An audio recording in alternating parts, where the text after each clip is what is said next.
30 जुलाई 2026 वक्त सुबह 4:15 बजे का ब्रह्म मुहूर्त पर एक ऐसा वीडियो यूट्यूब पे ड्रॉप होता है जिसे देखने के लिए कुछ लोगों ने अलार्म सेट किए थे। सुबह 4:15 बजे ये ट्रेलर जब ड्रॉप हुआ, चंद सेकंड्स में इस ट्रेलर ने कई मिलियंस के व्यू बटोर लिए। जी हाँ, मैं बात कर रहा हूँ रामायण पार्ट 1 के ट्रेलर की। तो कैसा है ये ट्रेलर, आइए जानते हैं मेरे इस रिव्यू में।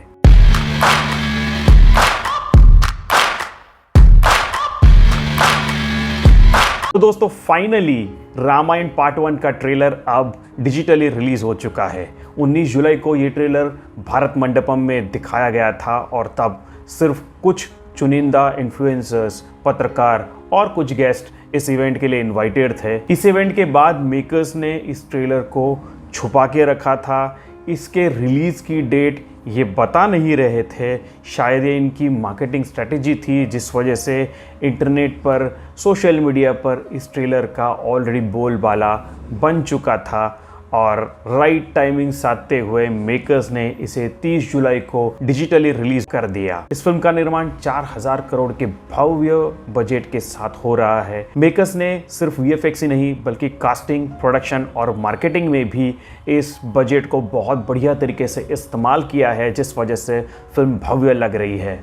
ये ट्रेलर सिर्फ एक फिल्म की झलक नहीं है, ये हमारी संस्कृति और इतिहास की भी झलक है और इसे दुनिया के सामने रखने की कोशिश जो नितेश तिवारी ने की है वो काबिले तारीफ है। नितेश तिवारी ने वाल्मीकि रामायण के रेफरेंस लेकर इस फिल्म को बनाया है और इस ट्रेलर में उनकी ईमानदारी झलकती है। फिल्म के विजुअल्स कमाल के हैं, सेट्स बहुत दमदार है। अयोध्या हो, मिथिला हो, दंडकारण्य हो या रावण की लंका हो, नितेश तिवारी ने जिस तरह से इसे विजुअली प्रेजेंट किया है वो बहुत रियल लगता है।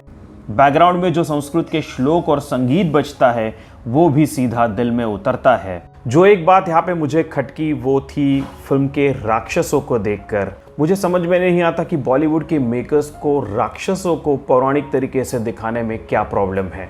पुराने ज़माने की रामायण पर बनी फिल्में, रामानंद सागर जी की रामायण, अमर चित्र कथा और बाकी रेफरेंस में जिस तरह से राक्षसों के चित्र बनाए हुए हैं, अगर मेकर्स उसी तरह से उन्हें डिज़ाइन करते तो बहुत अच्छा होता। क्योंकि जब भी राक्षस इमेजिन करना होता है कुछ इसी तरह के विजुअल्स हमारे दिमाग में आते हैं। इसके अलावा सीजीआई बहुत जगह पर बहुत बढ़िया है, पर कुछ जगह पर ये खटकता है, ये कृत्रिमता दिखती है। एक बहुत बड़ा सवाल था फिल्म के कास्टिंग को लेकर। प्रभु रामचंद्र की भूमिका रणबीर कपूर कैसे निभाएंगे, इसको लेकर काफ़ी आशंकाएं थी। ट्रेलर रिलीज होने के बाद भी सोशल मीडिया पर मिलीजुली प्रतिक्रियाएं दिख रही है, क्योंकि रणबीर कपूर की इमेज जो अब तक रही है, उनके अफेयर्स, उनका बीफ को लेकर जो कंट्रोवर्सी हुआ था, या फिर उनकी जो पिछली फिल्म एनिमल में उन्होंने जो किरदार निभाया था, इस वजह से हम में से कई लोग रणबीर कपूर को श्री राम की भूमिका में एक्सेप्ट नहीं कर पा रहे हैं। प्रभु रामचंद्र को अरुण गोविल जी ने कुछ इस तरह से निभाया है कि जब भी हम प्रभु रामचंद्र जी का स्मरण करते हैं, हमारे दिल में अरुण गोविल जी का ही चेहरा याद आता है। कोविड के दिनों में जब लॉकडाउन था, इस रामायण को दूरदर्शन पर दोबारा दिखाया गया था, तो आज की जेनजी भी इस रामायण को देख चुकी है। जाहिर है रणबीर कपूर का सीधा कंपटीशन अरुण गोविल के राम के साथ भी है। रणबीर की इस भूमिका को अगर हम एक इंडिविजुअल परफॉर्मेंस की तरह देखें तो भगवान राम की भूमिका में रणबीर कपूर ज़रूर कन्विंसिंग लग रहे हैं। उनकी डायलॉग डिलीवरी कमाल है, बॉडी लैंग्वेज कमाल की है।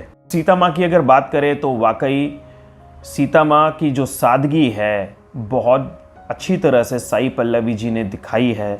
बिना किसी भारी भरकम मेकअप के उन्होंने उनकी बॉडी लैंग्वेज, उनकी मुस्कान, फेशियल एक्सप्रेशन से सीता माँ को प्रस्तुत किया है, वो यकीनन काबिले तारीफ है।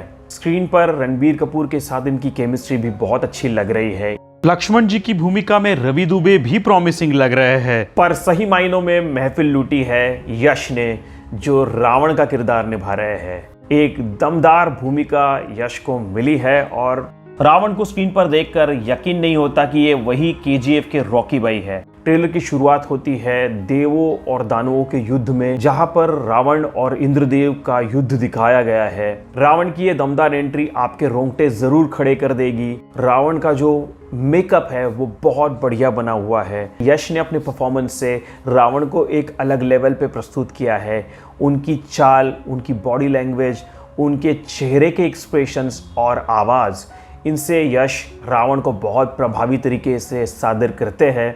हालांकि सोशल मीडिया पे यश की आवाज़ को लेकर मिक्स्ड रिव्यूज़ है। कुछ लोगों को इनकी आवाज़ पतली लग रही है, ऐसा लग रहा है उन्हें कि रावण को शायद दमदार आवाज़ के साथ रीडब करना चाहिए था, लेकिन पर्सनली मुझे ऐसा बिल्कुल नहीं लगा।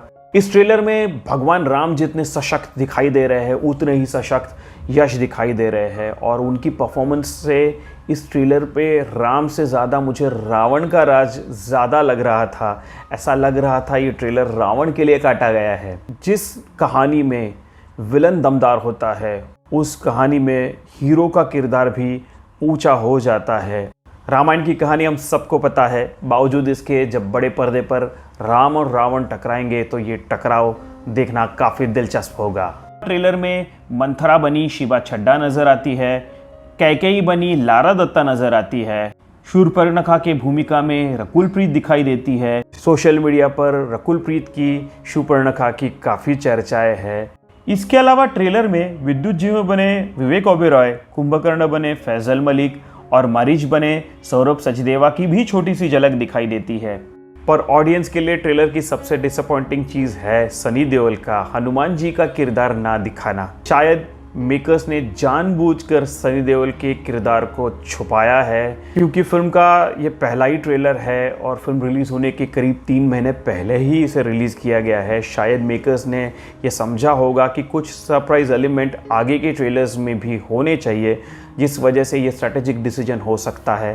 पर ट्रेलर में सनी देओल को ना देखकर ऑडियंस डिसअपॉइंट ज़रूर हुई है।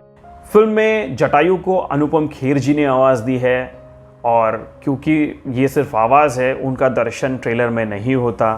ट्रेलर में बाकी कई किरदार ऐसे हैं जो नहीं दिखाए गए हैं, जैसे कि कौशल्या बनी इंदिरा कृष्णन, इंद्र बने कुणाल कपूर, मंदोदरी बनी काजल अग्रवाल, भरत बने आदिनाथ कोठारे, अजिंक्य देव जो विश्वामित्र बने हैं और मेघनाथ बने राघव जुयाल, इनका भी दर्शन नहीं होता। पर ओवरऑल देखा जाए तो रामायण का ये ट्रेलर ज़रूर इम्प्रेसिव है। जिस भव्य स्तर पर इसे बनाया जा रहा है वो भव्यता, वो दिव्यता इस ट्रेलर से साफ दिखाई दे रही है, और इस ट्रेलर से इस फिल्म को लेकर जो उम्मीदें हैं वो जागृत हुई है। और आशा करता हूँ मेकर्स वर्ल्ड वाइड इस फिल्म को प्रेजेंट करने में कामयाब रहेंगे। इस फिल्म का वर्ल्ड वाइड सक्सेसफुल होना ज़रूरी है, क्योंकि ये फिल्म हमारी संस्कृति दिखाती है। रामायण हमारे रग रग में है, मन में है, और इसके साथ आदिपुरुष जैसे हादसे नहीं होने चाहिए। ये ट्रेलर आपको कैसा लगा मैं ज़रूर जानना चाहूँगा। आप कमेंट में मुझे ज़रूर बताइए, और क्या ऐसी चीज़ें मेकर्स अच्छी तरह कर सकते थे इसके बारे में भी ज़रूर लिखिए। शायद मेकर्स तक ये बात पहुंच जाए और वक्त होने के चलते इसमें सुधार लाया जा सके। आशा करता हूं मेरा ये वीडियो आपको पसंद आया होगा। अगर ये वीडियो आपको पसंद आया है तो इसे लाइक ज़रूर कीजिए, मेरे इस चैनल को सब्सक्राइब ज़रूर कीजिए। मिलता हूँ आपको अगले रिव्यू के साथ अगले वीडियो में, तब तक के लिए धन्यवाद।